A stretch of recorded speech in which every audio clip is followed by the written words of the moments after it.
আকৌ এইটো গেট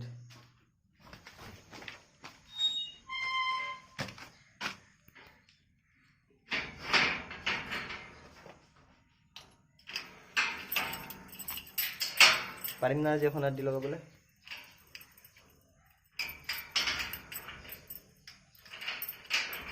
এখন আদি কৰিলে চাগে বেছি সোনকালে হ'ল হয়